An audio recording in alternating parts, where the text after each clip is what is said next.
Ok. Mateo 22, del 1 al 13. Y Mateo 12, del 44 al 46. Allí nos dice en Mateo 12, 44 al 46 que el reino de Dios es semejante a un tesoro escondido o a una perla de gran valor. Fíjate, a fin de conseguirlos, vale la pena dejar todo lo demás. Así de plano. Todos los que ya hemos experimentado la presencia de Dios, su poder, no lo cambiamos ya por lo que antes nosotros considerábamos que nos daba alegrías, seguridad, ¿verdad? Ya no vale la pena lo de antes. Mateo 13, del 24 al 30. Mateo 13,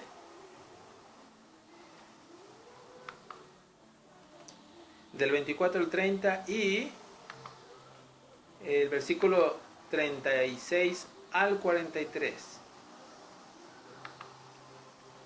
Allí dice que un hombre sembró una buena semilla en el campo, pero su enemigo fue detrás de él y sembró cizaña encima. Ojo, eso es el reino de Dios. Es lo que yo te decía al principio, que para que se establezca el reino de Dios, debe desplazar al reino que ya está imperando en la tierra o en las personas. Fíjate, aquí lo dice la palabra. Primero el Señor sembró su semilla, pero el enemigo vino y trata de sembrar cizaña encima. ¿Esto qué significa? El enemigo intentará alterar la semilla de Dios, el mensaje de Dios, o tratará de evitar que haya buena tierra en los corazones de las personas. ¿Cómo lo va a lograr? Con los afanes, con las preocupaciones, con las distracciones, con esas, poniendo su mente en cosas vanas, distracciones, cosas materiales.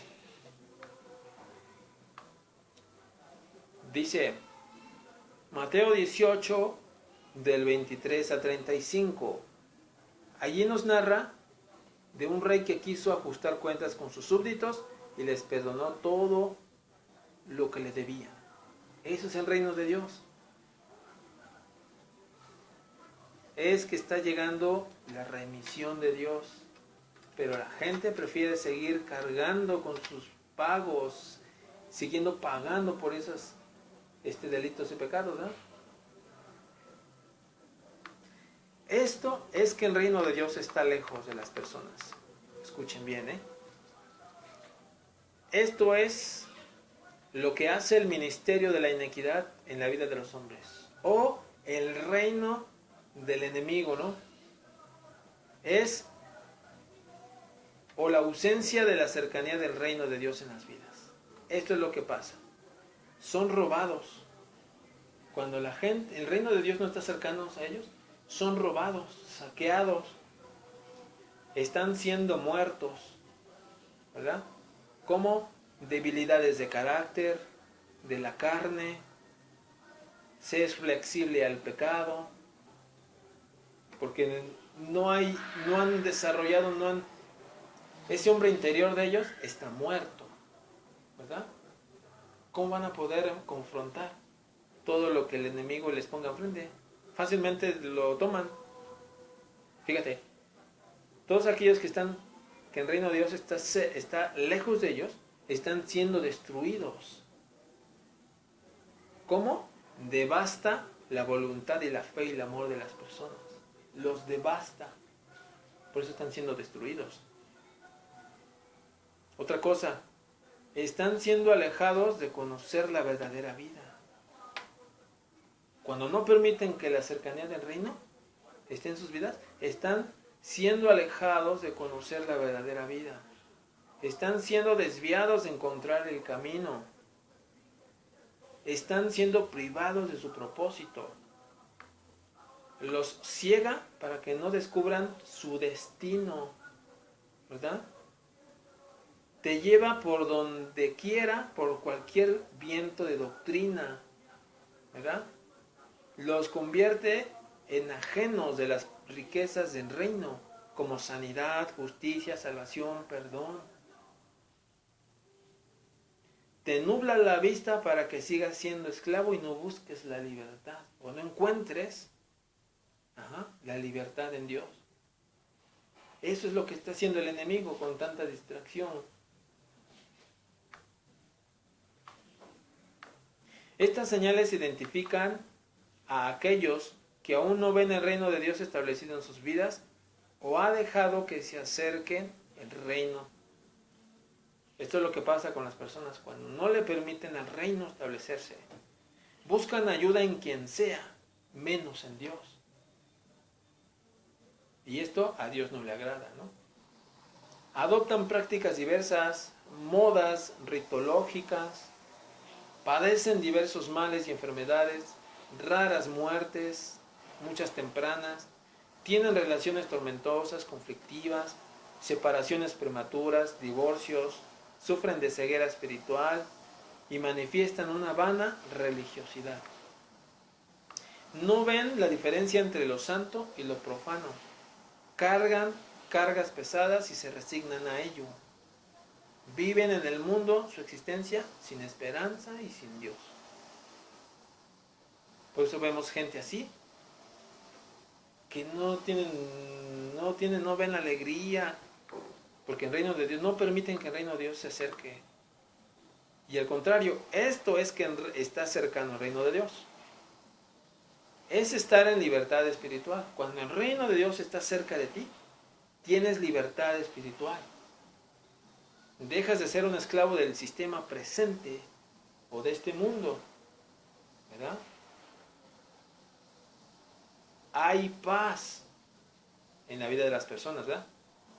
Es de dejar de depender de fuentes supuestamente proporcionadoras de paz como drogas, alcohol, sustancias, el sexo, el dinero, el poder, la fama, la gloria, presente.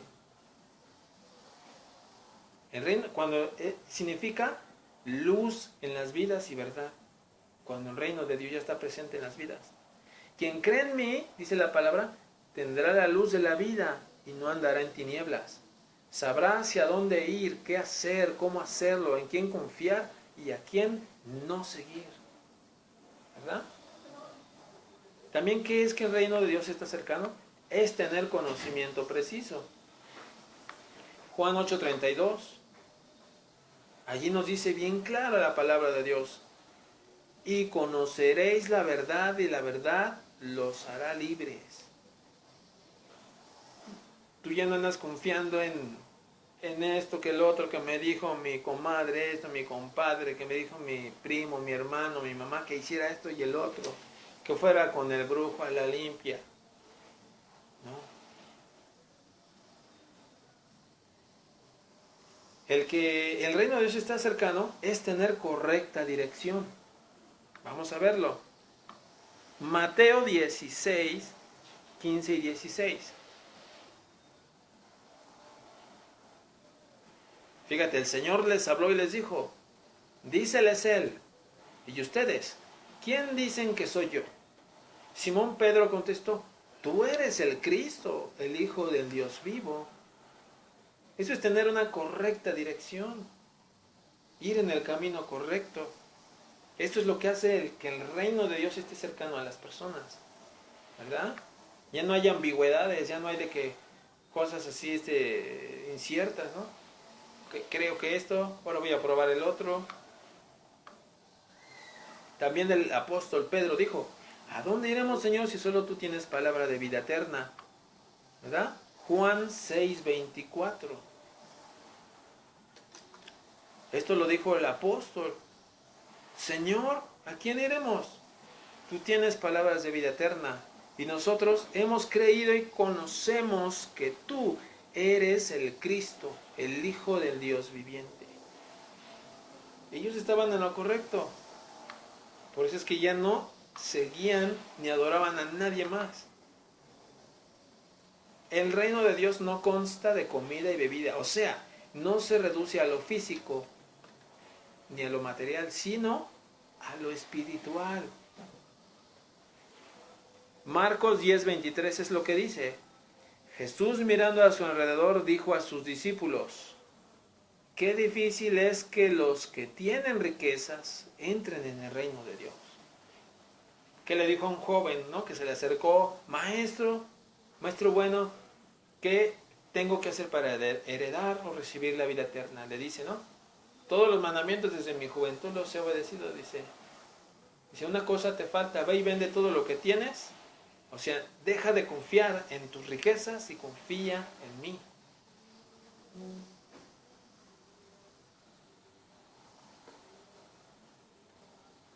Que las tengamos, que bueno, se usan para la obra. Pero hay mucha gente que pone su fe y su confianza y su seguridad en sus riquezas.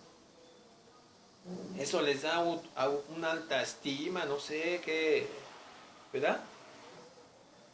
Entonces, nosotros tenemos, el reino de Dios se reduce o se enfoca a lo espiritual, como tesoros espirituales, adoración, redención, contestación de Dios, auxilio, su dirección divina.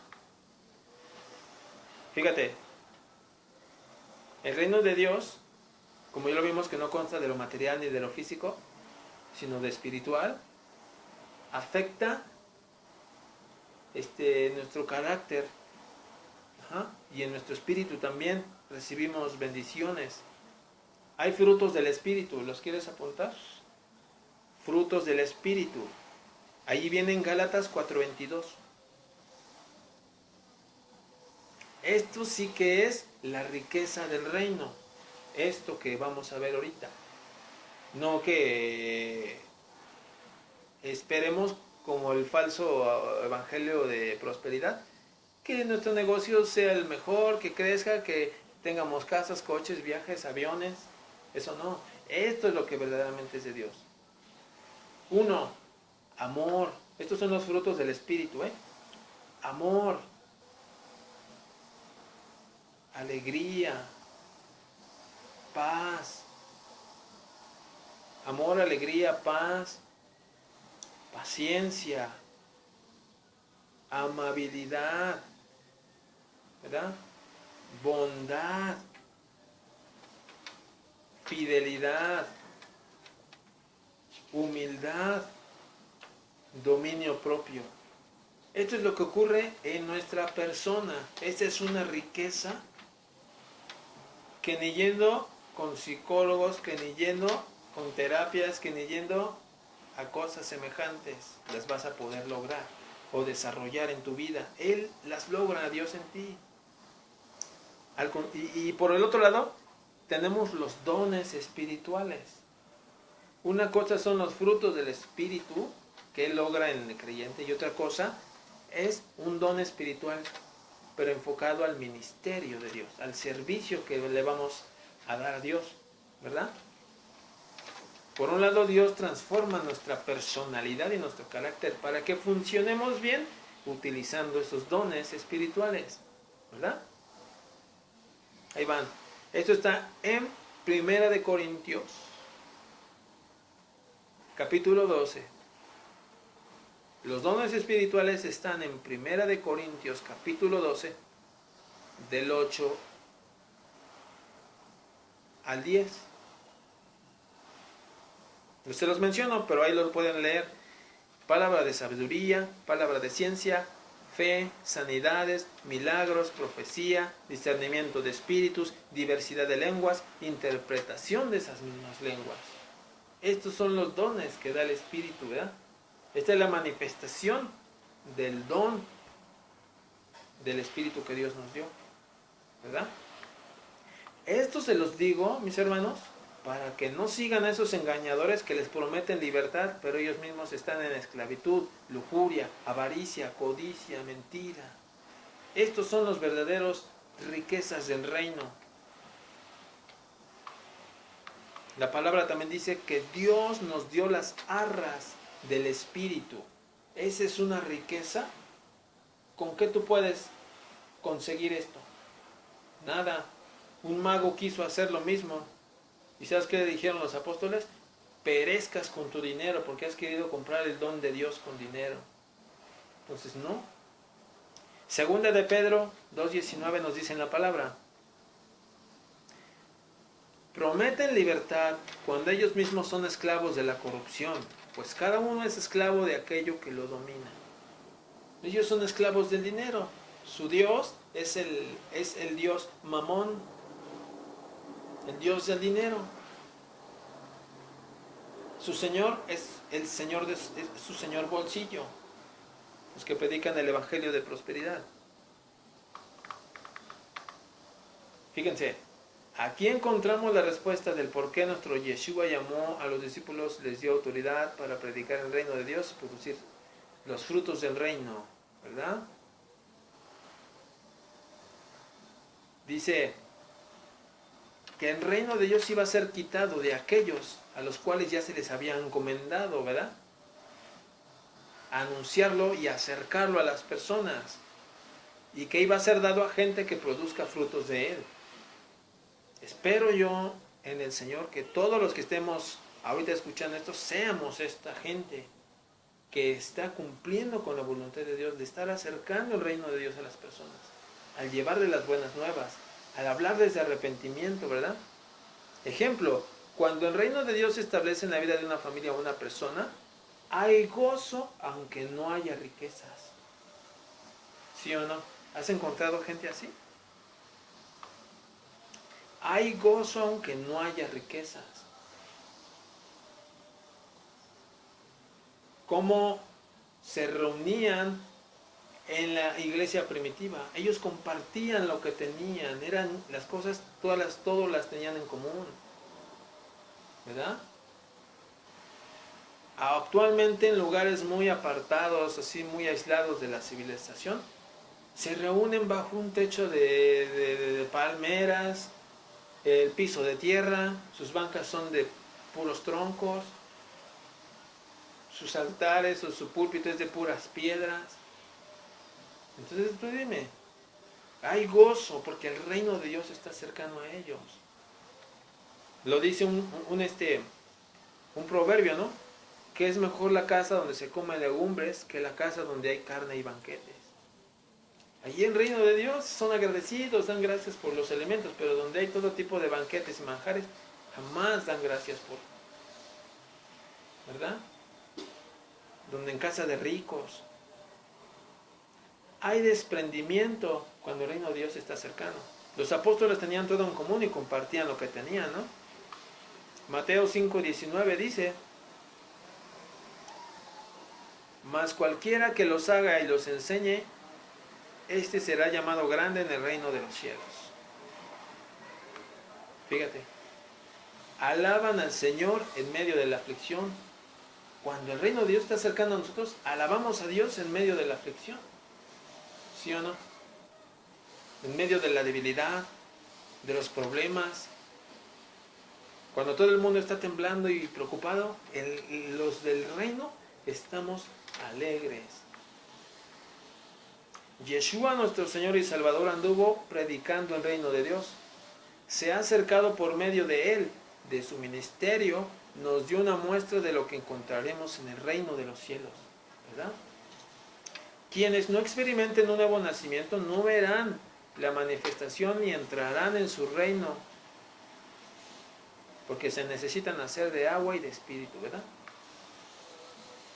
La carne y la sangre no heredan el reino espiritual de Dios, ni su manifestación y su influencia es sobre ellos, mientras estamos de paso en esta tierra, ¿verdad?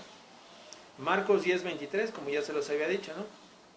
Mirando a su alrededor dice a sus discípulos: qué difícil es que los que tienen riquezas entren en el reino de Dios, ¿verdad? ¿Qué es bautismo? Es agua. En agua es muerte al viejo hombre y vida nueva. Ajá. Es recibir ese espíritu de reconciliación con Dios y recibimos ese espíritu de adopción, ¿verdad? Fíjate, quien me rechazó a mí, quien me rechaza a mí, rechaza al que me envió, y rechazan el acercamiento del reino de Dios en su vida, en su presente y en su futuro.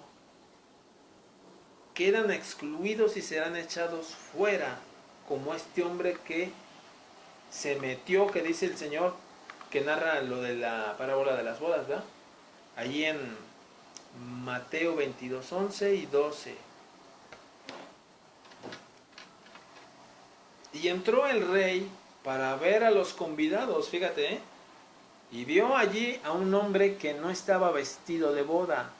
Y le dijo, amigo, ¿cómo entraste aquí sin estar vestido de boda? Mas él enmudeció. Hay quienes están en la fiesta y no son parte de la fiesta, ¿verdad? Su preparación no es la adecuada porque no traen vestido de boda. Tú no vas a ir nunca a una boda, las mujeres, sobre todo que usan vestidos blancos, todos manchados de lodo. No vas a presentarte así, ¿verdad? Pues mucho menos ante el rey. Tú te vas a presentar con tus ropas espirituales, con tus obras, con tu andar, sabiendo que no andas bien, porque sabes que Él es santo, ¿verdad? Es triste, pero toda persona que se cierre a permitir que el reino de Dios sea establecido en sus vidas, quedará enmudecido. Cuando el rey de ese reino le pregunte, ¿por qué me pides sanidad? ¿Por qué me imploras por ayuda contra los vicios, contra la destrucción de tu matrimonio, contra esa vida de pecado que te ha causado al estar constantemente enfermo? ¿Por qué crees que recibirás algo de mí? Si toqué a tu puerta para establecer mi voluntad en ti y en tu familia, para darte ciencia, sabiduría, paz, amor, bendición, gozo, alegrías, pero tú me diste la espalda, ahora te secarás. ¿Por qué te avergonzaste de mi evangelio? Porque rechazaste a mis enviados, solo te diré, no te conozco. Esto sucederá y acontecerá, les digo, a la gente que se cierre a recibir las buenas nuevas. Por eso es este mensaje, por eso fue esta prédica, por eso fue esta palabra. ¿El reino de Dios está cercano a ti? Y si no, ¿por qué lo evitas? Si el Señor solo quiere darnos cosas buenas, si el Señor solo quiere traer bendición sobre tu vida, no es mejor lo que tienes que lo que Dios te quiere dar. Ni tu religión, ni tu creencia, ni tu mentalidad, ni tu positivismo, no es mejor que lo que Dios tiene preparado. Así dice la palabra, que cosas grandes tiene preparada Dios para aquellos que aman su nombre, ¿verdad? Entonces yo te invito a ti que nos estás viendo en el canal de la congregación, a que hoy tú reflexiones y le permitas a Dios entrar, establecer su reino en ti, su justicia, para que haya gozo, paz, amor, bendición, sanidad. Entonces yo te invito a que ores conmigo en esta mañana, así de esta manera. Padre amado, Padre eterno, en el nombre de Yeshua, Señor, nosotros como creyentes que ya llevamos pues un camino recorrido, Señor. Tal vez algunos son bebés espirituales, otros ya son adolescentes, otros jóvenes y otros ya ancianos, otros ya, Señor, que ya llevamos tiempo, Señor. A veces nos resistimos a hacer ciertos cambios en nuestra vida, a ejecutar el consejo de algunos hermanos que nos anteceden en la fe. Padre, ayúdanos en el nombre de Yeshua, sobre todo a estas personas que estén escuchando este mensaje y que, Señor, pues no hayan nunca tomado la decisión de permitirte a ti, Señor, entrar en sus vidas, barrer con toda esa iniquidad, con toda esa maldad, Señor. Que tú, Señor, redargullas de cada pensamiento, de cada práctica que ellos tienen. Que tú, Señor, les ayudes, porque ellos realmente desean, Señor, que la manifestación de tu reino se acerca. El conocimiento de tu palabra, la presencia de tu Santo Espíritu, Señor, que ellos reciban hoy tu perdón, tu favor, tu amor, tu gracia, Señor. y que seas paciente con ellos y vayas con ellos en su caminar, Señor. Padre, para que tu reino se establezca en las familias y de esa manera sean cambiadas comunidades, pueblos enteros, ciudades, naciones, y el reino de Dios vaya cobrando fuerza, Señor. Te lo pido en el nombre de Yeshua HaMashiach, nuestro Señor, en el nombre de tu Hijo amado, a quien tú enviaste, y por medio de quien nosotros estamos ahora hablando estas palabras, exponiéndoles tu palabra, compartiendo lo que de gracia nos has dado, Padre. Que se manifieste con poder, Señor, en nuestras vidas, sanidades, libertades, que tú ayudes sobre todo a jóvenes, a que toda esa influencia del mundo no los arrastre, Señor, a vivir como los del mundo, Señor. A que nosotros los que somos padres de familia, Señor, sigamos poniendo ejemplos, Señor. Sigamos apoyando en el ministerio, en la obra, Señor. Somos tus obreros, obreros de tu viña, Señor. Ayúdanos, Señor. Juntamente con los hermanos del pueblo de Israel, que también allí tú hayas levantado, y de todas las naciones que te conozcan, Señor, que teman a tu nombre, que quieran agradarte, Señor. Bendíganos por tu santo nombre y nosotros esperamos en ti, Señor. Queremos darle gracias a los hermanos, nos despedimos, hasta la próxima vez. Reciban un abrazo y un beso santo. Aleluya, gloria a nuestro Padre eterno y a Yeshua nuestro Salvador. Hasta la próxima.